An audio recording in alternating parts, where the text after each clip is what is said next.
గౌరవ కమిషనర్ గారు, మాజీ మేయర్ శ్రీ సునీల్ గారు, శ్రీ డి శంకర్ గారు, మాజీ శాసనసభ్యులు మా అక్క శోభక్క గారు, ఆర్డీఓ గారు, మాజీ డిప్యూటీ మేయర్ గుగిల రమేష్ గారు, డిఓ గారు, అదేవిధంగా మా జిల్లా అధ్యక్షులు గోపి గారు, కృష్ణారెడ్డి గారు, వేదికైన ఇతర పెద్దలు, విద్యార్థులు, పాత్రికేయ మిత్రులందరూ కూడా హృదయపూర్వక నమస్కారాలు.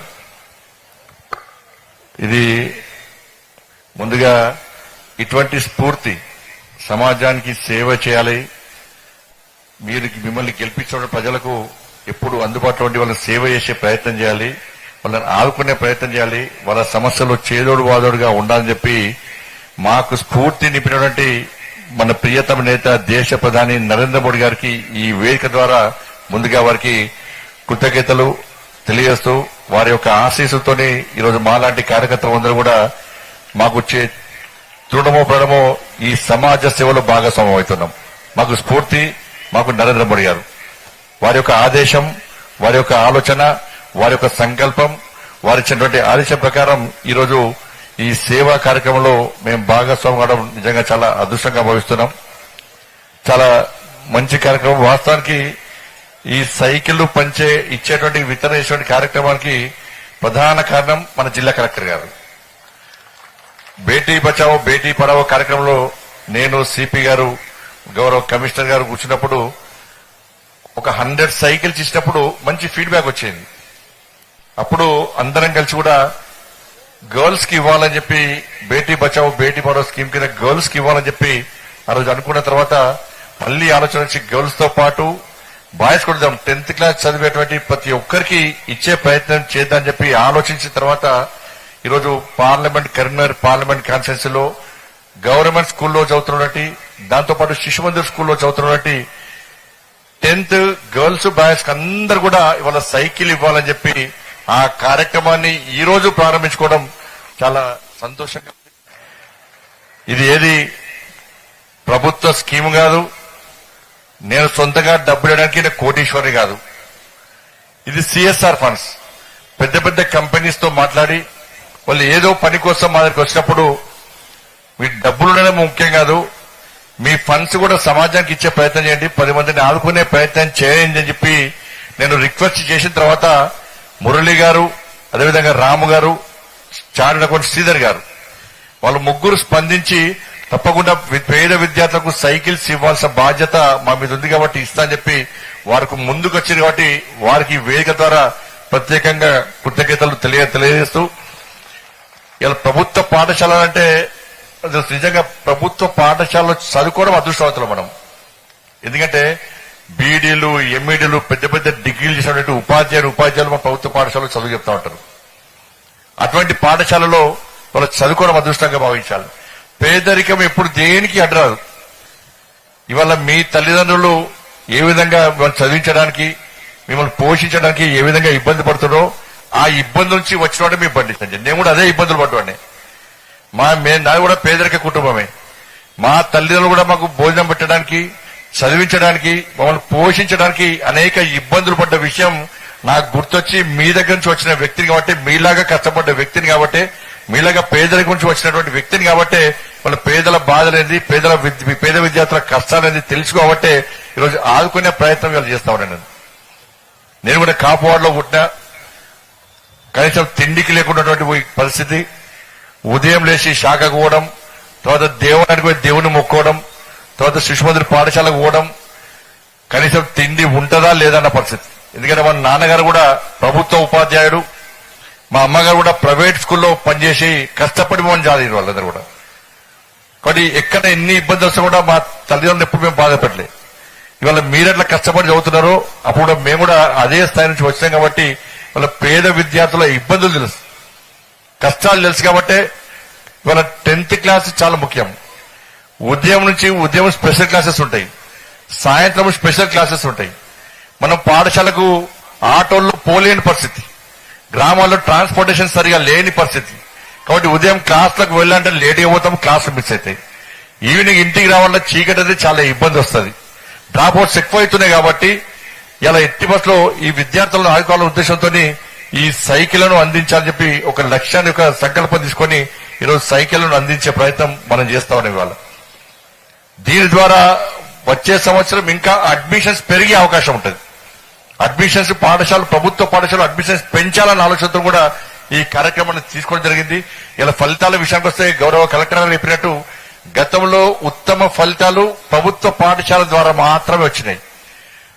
మనం ఎక్కడ కూడా ప్రభుత్వ పాఠశాలలు 1, 1, 1, 2, 2, 3, 3 ర్యాంకుల కోసం పనిచేసే పాఠశాలలు ప్రభుత్వ పాఠశాలలు కాదు. ప్రభుత్వ పాఠశాలలో చదువుకున్న విద్యార్థుల యొక్క చదువు సమాజానికి అందించాలి, దేశానికి ఉపయోగపడాలని చెప్పి ఒక లక్ష్యంతో ఒక ఆదర్శంగా ముందుకు ప్రయత్నం మనం చేస్తా ఉన్నాం. ఇవాళ మనం వేదిక పెద్దలే మనకు నిలువెత్తు ఉదాహరణ. ఇవాళ మన గౌరవ కలెక్టర్ గారు ఇలా ఒరిస్సా నుంచి వచ్చి వారు అసిస్టెంట్ ప్రొఫెసర్ గా జాబ్ చేస్తూ కష్టపడి సివిల్స్ ప్రిపేర్ అయ్యి వాళ్ళ కలెక్టర్ గా వచ్చినంటే నిజంగా ప్రజల యొక్క మనస్తత్వాలు తెలిసినటువంటి వ్యక్తి కాబట్టి వాళ్ళ కరీంనగర్ జిల్లాను అన్నింటిలో ముందుకు తీసుకునే ప్రయత్నం చేస్తున్నటువంటి గౌరవ జిల్లా కలెక్టర్ గారే నేటి ఈ బాలికలు బాలలు అందరూ కూడా ఒక రోల్ మోడల్ కలెక్టర్ గారు. వారు చెప్పడమే కాదు ఆచరణలో చేసి చూపిస్తున్న గొప్ప అధికారి గౌరవ కలెక్టర్ గారు. అదేవిధంగా సిపి గారు ఇలా బీహార్ నుంచి వచ్చి అనేక ఒడిదులు ఎదుర్కొని మెకానికల్ ఇంజనీర్ చేసి తప్పకుండా నేను కూడా కష్టపడి పనిచేయాలి అని చెప్పి సమాజానికి సేవ చేయాలని చెప్పి ఇవాళ ఐపీఎస్ గా సెలెక్ట్ అయ్యి వాళ్ళ సిపిగా మనకు వచ్చారు. వారు కష్టపడి ఒక క్రమశిక్షణ గల కుటుంబం నుంచి వచ్చిన వ్యక్తి ఇవాళ సిపి గారు. ఎందుకంటే వాళ్ళ నాన్నగారు కూడా ఆర్మీ అధికారి కాబట్టి ఈ దేశం పట్ల సమాజం పట్ల ఒక అంకిత భావంతో పనిచేసినటువంటి అధికారి కాబట్టి అటువంటి కుటుంబం నుంచి వచ్చినటువంటి అధికారి కాబట్టి వీళ్ళందరూ మనకు రోల్ మోడల్. అందరూ కూడా మనం అంబేద్కర్ చూడలే, వివేకానందన్ చూడలే, సర్దార్ పటేల్ చూడలే, అటల్ బిహారీ వాజ్పేయిని మాత్రమే చూస్తాం మనం. కానీ వీళ్ళందరూ అటల్ బిహారీ వాజ్పేయి గాని, అంబేద్కర్ గాని, గాంధీ మహాత్ముడు గాని వీళ్ళు కూడా పేదరికంలో అనేక ఒడిదులు ఎదుర్కొని వాళ్ళు మనకు స్ఫూర్తి పదార్థాలుగా మిగిలిన వాళ్ళందరూ కూడా. వాళ్ళ అంబేద్కర్ గారి చరిత్ర తెలుసు.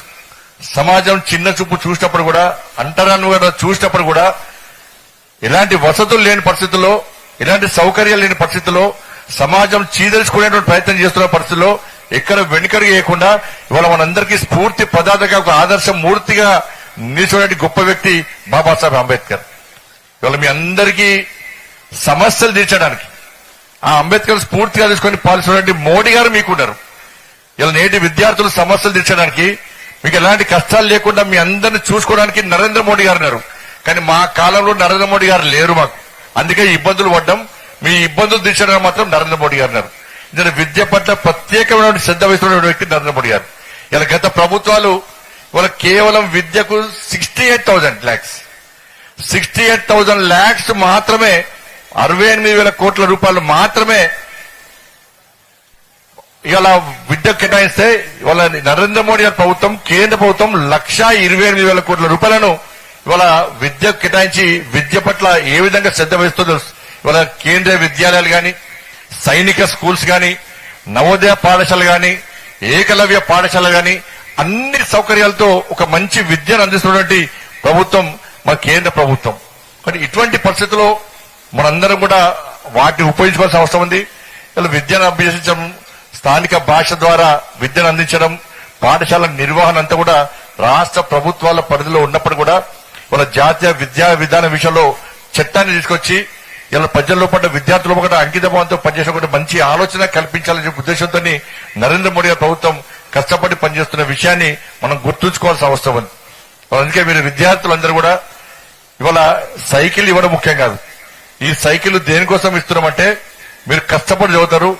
ప్రభుత్వ పాఠశాల విద్యార్థులు దలుచుకుంటే ఏ విధంగా ర్యాంక్స్ వస్తాయి, ఏ విధంగా ఉత్తీర్ణ శాతం పెరుగుతుందని చెప్పి ఒక లక్ష్యంతో పనిచేయాలని చెప్పి ఉద్దేశంతో మాత్రమే వాళ్ళ సైకిల్ ఇస్తున్నాం. మీరు కష్టపడి వాళ్ళ 10th, ఇంటర్, డిగ్రీ అనేది చాలా ముఖ్యమైనటువంటి పరిస్థితులు అవన్నీ కూడా. అటువంటి పరిస్థితుల్లో మనందరం కష్టపడి పనిచేయాలి, చదవాలి. మనందరూ కూడా మీరు కష్టపడి తల దించుకొని మీ పుస్తకాలు చదివితే భవిష్యత్తులో తలెత్తుకొని సగర్వంగా తిరిగేటువంటి పరిస్థితి మీకు వస్తుంది. దాన్ని మనం గుర్తుంచుకోవాలి. వచ్చే భారత భవిష్యత్ అంతా కూడా ఈ బాలలేదన్న విషయాన్ని మనం గుర్తుంచుకోవాలి. కానీ ఇటువంటి పరిస్థితుల్లో మనందరం కూడా ఈ కార్యక్రమాన్ని ఇత్తంతో ఆపం. ఇది మోడీ గిఫ్ట్. ఏంటిది? మోడీ గిఫ్ట్. నెక్స్ట్ అతి త్వరలోనే మోడీ కిట్స్ కూడా ఇవ్వబోతున్నారు మీ అందరు కూడా. ఎల్కేజీ నుంచి 7th క్లాస్ 6th క్లాస్ చదివేటువంటి విద్యార్థులందరూ కూడా మోడీ కిట్స్ బ్యాగ్, మంచి బ్యాగ్, దాంతో పాటు నోట్ బుక్స్, పెన్సిల్స్, ఒక స్టీల్ వాటర్ బాటిల్, ఇవన్నీ కూడా అతి త్వరలోనే ఈ సైకిల్ కార్యక్రమం తర్వాత ఎన్ని వేల మంది అయితే అన్ని వేల మంది, ఎన్ని లక్షల మంది అయితే అన్ని లక్షల మందికి కరీంనగర్ పార్లమెంట్ కాన్స్టిట్యున్సీలో ప్రభుత్వ పాఠశాలలో చదివే విద్యార్థులందరూ కూడా మోడీ కిట్స్ ఇవ్వడం కూడా మేము ప్లాన్ చేస్తున్నాం. ఎంత వీలైతే అంత తొందర కూడా అవి కూడా ఇచ్చే ప్రయత్నం చేస్తాం. కాబట్టి ప్రభుత్వ పాఠశాలలో ఇప్పటికే ఎక్కడ సమస్యలు వచ్చినా నా వంతు సహకారం అందిస్తున్నాం. పాఠశాలలో కనీస సౌకర్యాలు కల్పించాలనే ఉద్దేశంతో మనం ముందుగా ప్రయత్నం చేస్తున్నాం. ఇటువంటి పరిస్థితుల్లో ఇలా ప్రభుత్వ పాఠశాలలో చూస్తున్న విద్యార్థులందరూ కూడా దేనికి వెంగడుగు ఓడకుండా వాళ్ళ భవిష్యత్తులో నేను ప్రభుత్వ పాఠశాలలో చదివినటువంటి ర్యాంకు పొందినటువంటి క్రమశిక్షణ గల విద్యార్థిని అని చెప్పి గల్లా ఎగరేసుకొని తిరిగే పరిస్థితిని మనం తీసుకురావాల్సిన అవసరం ఉంది. ఇలా మీ తల్లిదండ్రులు అనేక ఆశలతో మేము చదివిస్తున్నారు. ఇంట్లో ఈ ఇబ్బంది ఉన్నా కూడా, తిండికి లేకున్నా కూడా కూలీనాలు చేసుకొని ప్రైవేట్ పాఠశాలలో చదివించే స్తోమతలు లేకున్నప్పటికీ ఇవాళ ప్రభుత్వ పాఠశాలలో మిమ్మల్ని కష్టపడి చదివిస్తున్నారు. నా పిల్లలు ఒక కలెక్టర్ కావాలి, ఒక డాక్టర్ కావాలి, ఒక ఇంజనీర్ కావాలి, లేకుంటే సమాజానికి ఉపయోగపడే చదువు కావాలి, భవిష్యత్తులో మమ్మల్ని పెంచి పోషించే స్థాయికి రావాలని చెప్పి ఎన్నో ఆశలతోని మీ తల్లిదండ్రులు ఇలా కలగన్నారు. మీరు దాన్ని దృష్టిలో ఉంచుకోవాలి. మనం చదువుతున్నప్పుడు మన పేరెంట్స్ మనకు గుర్తురావాలి. అరే మా నాన్నకు బట్టలు లేవు, మా నాన్న కూలి పని చేస్తాడు, మా నాన్న లేబర్ పని చేస్తాడు, మా నాన్న పొలం పని చేస్తాడు, మా నాన్న ఆటో నడుపుతాడు, మా నాన్న రిక్షా నడుపుతాడు, మా ఇంట్లో తిండికి కష్టం ఉంది. కానీ ఏ రోజు కూడా మా నాన్న వచ్చి నీకు తిండి కష్టమైంది బిడ్డ, నీకు తిండి పట్టడం కష్టమవుతుంది, నిన్ను సాదుకోవడం కష్టమవుతుంది అని చెప్పి ఏ రోజు మన నాన్న వచ్చి మన అమ్మ వచ్చి మన దగ్గర చెప్పారు. ఆ విషయాన్ని ఒక్కసారి మనం దృష్టించుకోవాలి. మనం చదివేటప్పుడు మా నాన్న మా అమ్మ ఇంత కష్టపడి చదివిస్తున్నారు, వారు తెర వెనుక ఎంత ఇబ్బందులు పడుతున్నారో, ఎన్ని కష్టాలు పడుతున్నారో మాకు చూపడతలేరు.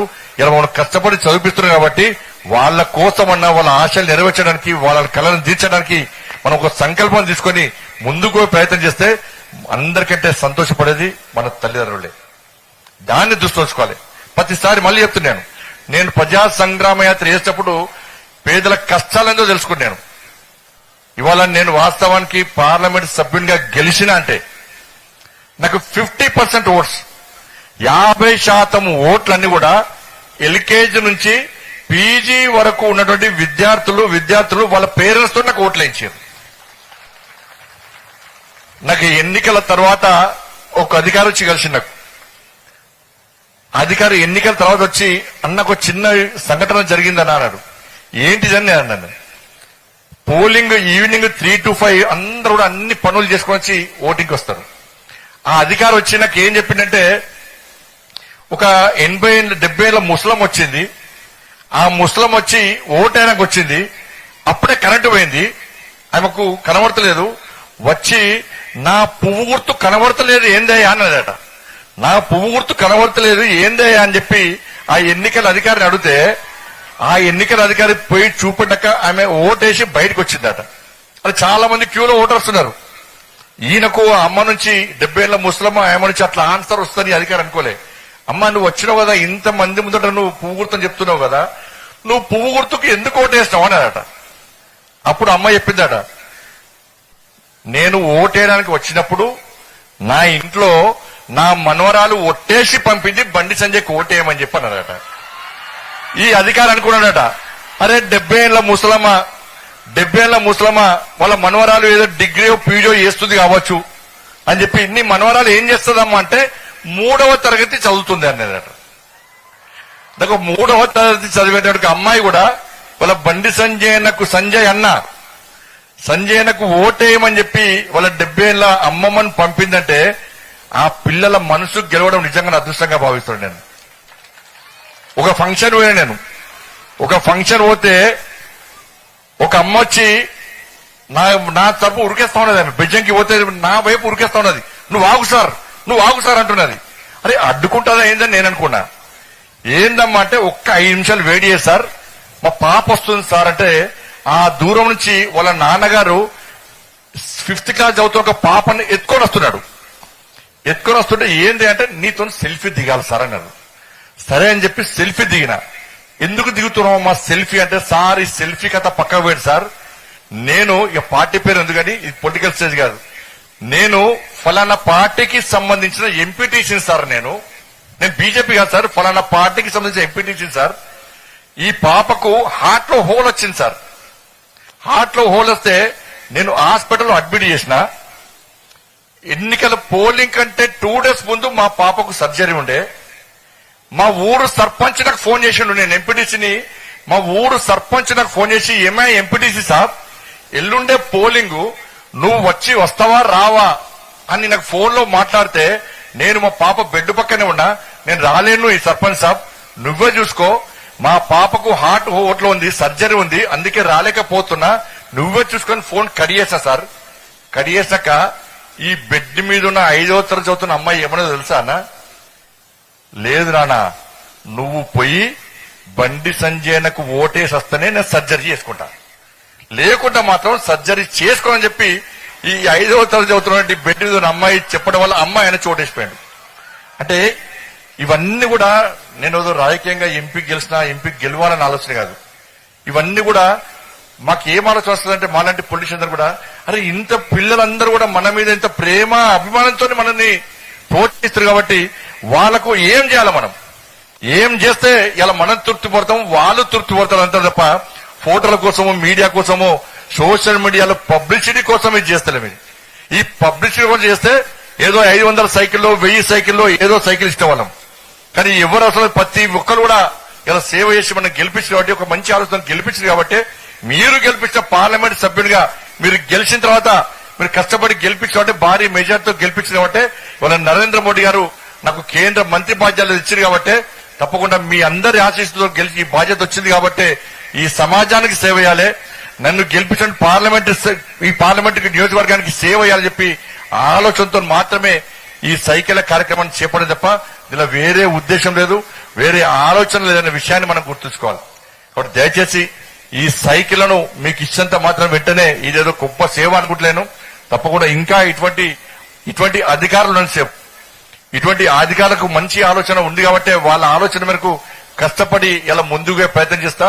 రాజకీయాలకు అతీతంగా ఈ కరీంనగర్ పార్లమెంటును అభివృద్ధి చేయడమే లక్ష్యంగా ఈ రోజు నేను ముందుకు పోతున్న విషయాన్ని మనం గుర్తుంచుకోవాలి. అనేక నిధులు తీసుకొస్తున్నాం కాబట్టి పిల్లలు కూడా ఇంతకుముందు సిపిఆర్ చెప్పినట్టు ఈ సైకిల్ తీసుకోవడం ముఖ్యంగా, సైకిల్ మళ్ళీ తీసుకోండి, నేను సైకిల్ మీకే సైకిల్ మళ్ళీ తీసుకునే అవసరం లేదు, కానీ జాగ్రత్తగా ఉండాల్సిన అవసరం ఉంది.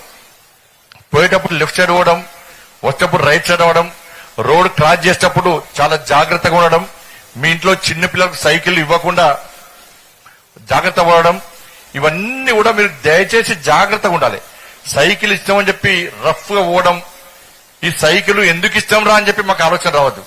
అబ్బా ఇంకా మా తర్వాత నెక్స్ట్ బ్యాచ్ కూడా సైకిల్ ఇవ్వాలని చెప్పి ఆలోచన మాకు రావాలంటే మీరు క్రమశిక్షణతోని జాగ్రత్తతోని మీ సైకిల్ కాపాడుకొని మీ ప్రాణాలు కాపాడుకోవాల్సిన అవసరం ఉంది కాబట్టి దాన్ని మీరు దయచేసి గుర్తించండి. రేపు మళ్ళీ నేను ఏం చేయాలి, ఈ సైకిల్ తోని మంచి పేరు వస్తే నెక్స్ట్ 9th స్టూడెంట్స్ కు మళ్ళీ 10th కోసం వాళ్ళు కూడా సైకిల్స్ ఇస్తాం. నేను పార్లమెంట్ సభ్యునిగా ఉన్న రోజులు తప్పకుండా ప్రతి సంవత్సరం సైకిల్స్ పక్కా ఇస్తా. అందుకే విద్యార్థులు ప్రభుత్వ పాఠశాలలో చదవండి, మీకు కిట్స్ ఇస్తాం, మీకు సైకిల్స్ ఇస్తాం, పక్కా సైకిల్ ఇస్తాం. 9th 10th వస్తే వాళ్ళకి సైకిల్ ఇస్తాం, 8th 10th వస్తే కూడా సైకిల్స్ ఇస్తాం. తప్పకుండా మీ అందరికీ సైకిల్స్ ఇచ్చే ప్రయత్నం చేస్తాం. చిన్న సూచన ఏంటంటే, ఈ సైకిల్స్ మనం ఎప్పుడు కారు కొన్నా ఏది కొన్నా కూడా ఒక 1 month తర్వాత కొంచెం ఆ టైర్ స్క్రూ గానీ ఇవన్నీ కూడా నట్స్ లూజ్ అవుతాయి. మీ అందరికీ నేను చెప్పేది ఏంటంటే, ఒక 15 days తర్వాత, ఎందుకంటే కంపెనీ అని ప్రత్యేకంగా వచ్చి నాకు చెప్పిన వాటి మీకు చెప్తున్నాను, ఒక 15 days 20 days తర్వాత మీ అమ్మా నాన్నకు చెప్పి ఈ సైకిల్ ను మరోసారి ఆ టైర్ ని స్క్రూస్ అని ఫిట్ చేయించే ప్రయత్నం చేయాలి. టైర్లు ఊడిపోవడమో అవి అవుతాయి కాబట్టి మళ్ళీ ఎవరో వచ్చి అరే టైర్లు ఊడిపోతున్నాయి స్క్రూస్ లూజ్ అయినా ఇక్కడ అయిపోతుంది. దాన్ని 20 days తర్వాత మళ్ళొక్కసారి సైకిల్ స్టోర్ తీసుకుపోయి వాటి అన్నింటి మళ్ళీ ఒకసారి ఫిట్ చేయించుకునే ప్రయత్నం చేయాలి. కొత్త సైకిల్ కాబట్టి ఇవాళ మళ్ళీసారి వెరలింగ్ చేసుకునే ప్రయత్నం చేయాలి. అదొకటి దయచేసి గమనించండి. మీరు వెళ్లేటప్పుడు కానీ వచ్చేటప్పుడు కానీ చాలా జాగ్రత్తగా మీ సైకిల్ ను ఉపయోగించుకునే ప్రయత్నం చేయండి. మంచి ఆలోచనతో ముందుకు పోండి. మీ భవిష్యత్తుని కాపాడుకోండి.